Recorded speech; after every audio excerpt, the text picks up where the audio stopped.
sobre o cenário eleitoral de 2026 e a visita de Tarcísio de Freitas ao ex-presidente Jair Bolsonaro na Papudinha. O ministro do STF, Alexandre de Moraes, autorizou que Jair Bolsonaro receba Tarcísio na próxima quinta-feira na prisão, mas a gente lembra que ele já tinha uma visita prevista para ontem, só que Tarcísio adiou o encontro alegando que tinha compromissos em São Paulo. Aí depois dessa nova autorização agora, Tarcísio escreveu nas redes sociais, inclusive, Thaís, reforçando que quer ser pré-candidato à reeleição ao governo aqui do estado de São Paulo. Como estamos vendo esse momento pisa-ovos ali entre Tarcísio e Jair Bolsonaro, Thaís?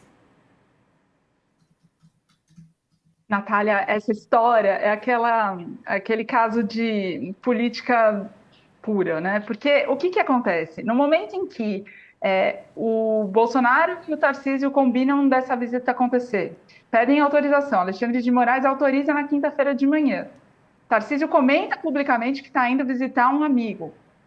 Flávio Bolsonaro dá uma declaração dizendo que o Tarcísio vai ouvir do pai dele que o candidato do Bolsonaro a presidente é o próprio filho, o senador Flávio Bolsonaro, e que ele precisa ficar em São Paulo e dar um bom palanque para o filho dele para garantir uma derrota do PT.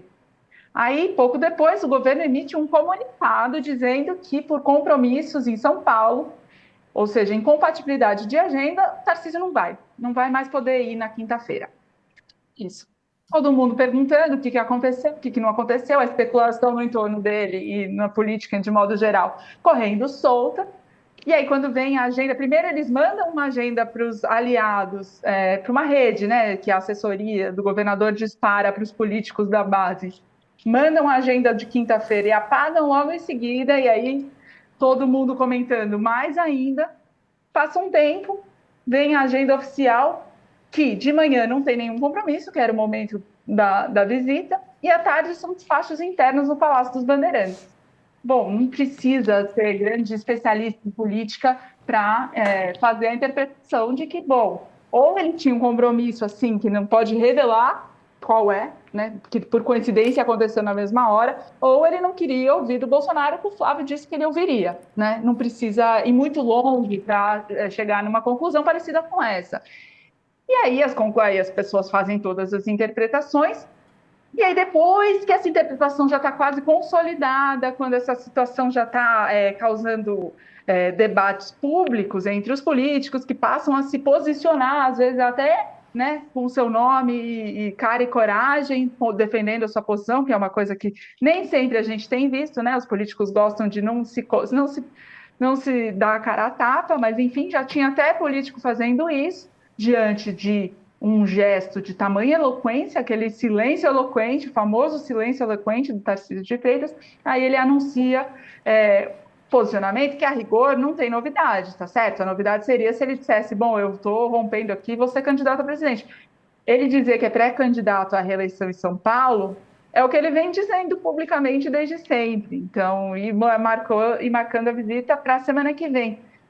Ele não evitou que todos esses comentários fossem feitos, e se ele não evitou, e ele sabia que esses comentários seriam feitos, porque é evidente que a interpretação seria essa, à medida que não houve uma justificativa pública para esse adiamento, então, de alguma forma, dá para entender que o objetivo era que esses comentários fossem feitos, né? E a gente, lembrando que na semana anterior, a esposa dele, do Tarcísio de Freitas, Cristiane Freitas, que é discreta, não costuma aparecer, não dá entrevistas, não fala em público, faz um comentário dizendo que o Brasil precisa de um novo CEO, meu marido, e a Michelle Bolsonaro curte, né? Ou seja, tem ainda toda a camada da disputa entre a Michelle e os filhos do Bolsonaro, né? A pretensão dela ir para a chapa presidencial e não do Flávio Bolsonaro ou de qualquer outro dos filhos, né? E aí tem todo esse aquecimento de tambores na semana passada, com essas movimentações que foram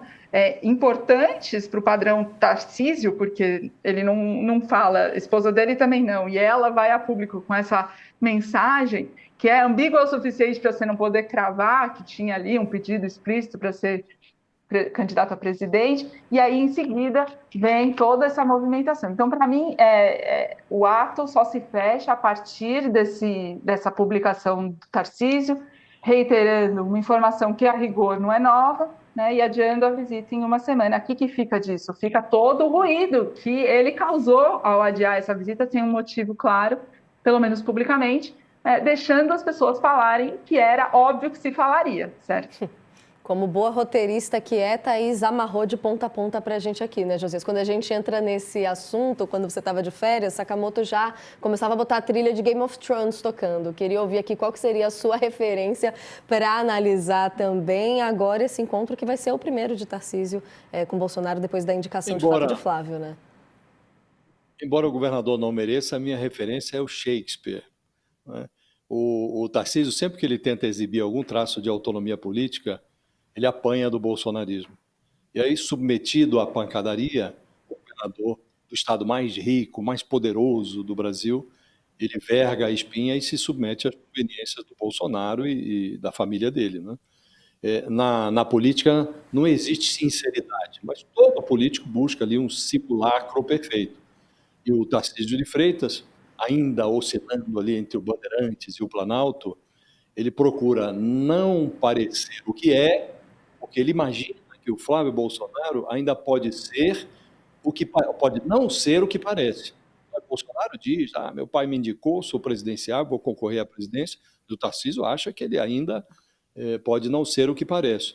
E nesse teatro aí de máscaras e aparências, o Tarcísio decidiu adiar o encontro com o Bolsonaro. Aí ele alegou que tinha outros compromissos. Conversa mole. Depois a agenda dele mostrou que os compromissos dele eram despachos internos, que é um eufemismo para audiências irrelevantes. O que levou o Tarcísio a adiar esse encontro com o Bolsonaro foi um comentário do Flávio Bolsonaro, que na véspera disse que o pai dele, na reunião com o Tarcísio, diria que ele é o candidato e que o Tarcísio deve se contentar lá com a reeleição em São Paulo, que é fundamental para derrotar o PT, e que o pai diria da própria boca, o Tarcísio ouviria da própria boca do Bolsonaro que a presidência da República não é para ele. E foi muito categórico. O Flávio Bolsonaro falou: olha, o Tarcísio Bolsonaro vai dizer que não há hipótese de inclusão nos planos do Tarcísio da presidência da República. Agora, o Lula está alheio a esse dilema hamletiano. O Lula aproveita essa divisão do conservadorismo nacional para estruturar o palco da campanha à reeleição. E ele, o Lula, ele faz questão de ser e, sobretudo, parecer candidato a um quarto mandato. Então, o Tarcísio, Natália, ele demora muito a perceber, mas na política, como na vida, aliás, quem nasce para esse ser ou não ser, acaba não sendo coisa nenhuma, né? Então, ele vai ser o que resta a ele, candidato à reeleição em São Paulo.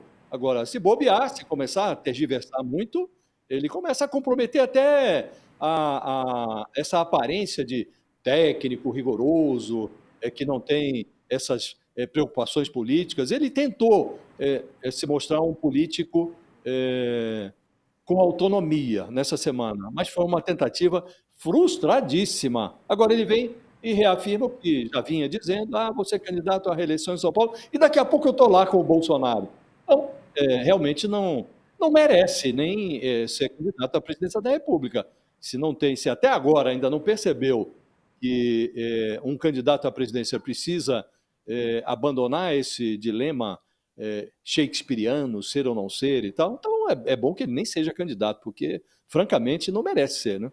O que é o talento para as palavras, né, Thaís? Eu tinha aqui voltado na coluna do Josias, em que ele disse essas exatas palavras que me marcaram aqui, porque achei muito sagaz, Josias, a gente ter essa tradução partindo também para a arte, né, Thaís? Até abril a gente precisa de uma definição de fato nesse sentido, né? Para a gente amarrar essa parte da conversa sobre Tarcísio, eu queria te ouvir também sobre as agendas que a gente vai ter daqui para fora, no caso das definições oficiais ou não, da concretização desse timing de Tarcísio ou Flávio para outubro.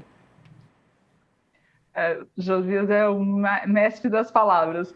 Faz toda a diferença, né? Quando você usa a palavra certa, você diz menos, usa menos palavras e diz muito mais.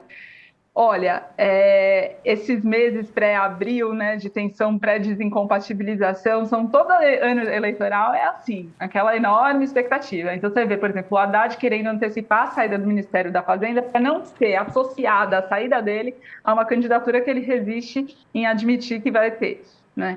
E a gente já viu isso várias vezes. Eu lembro do Dória, quando estava nesse movimento, parecia preciso, querendo ser candidato, mas com o padrinho sendo primeiro na pila que ele, que era o Alckmin no caso, enfim, querendo sair antes, até saiu antes, para não ficar nessa pressão muito forte, né, de vai, não vai, porque uma vez que vai, né, se desincompatibiliza, no caso do Tarcísio, vai se desincompatibilizar por quê, né?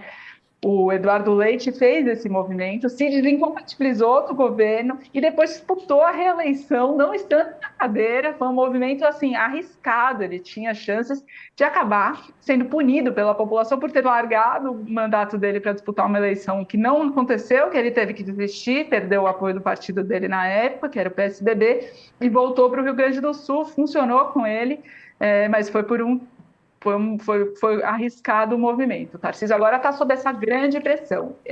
Durante o ano passado inteiro, o Ciro Nogueira, presidente do Partido Progressista e um dos principais entusiastas da campanha do Tarcísio de Freitas, pressionou muito o Bolsonaro para que ele declarasse apoio ao Tarcísio ainda no ano passado, ainda antes de acabar 2025, para evitar essa tensão de disputa que tende a gerar faísca entre o próprio bolsonarismo, né, aqueles que defendem Flávio, partidários de Michele, partidários de Tarcísio. Então, para evitar essa tensão que poderia acabar deixando avarias no grupo político, como certamente vai, porque essas divisões não se apagam, e também para dar tempo para o Tarcísio preparar essa estrada que ele pretende percorrer nacionalmente, ou pretendia.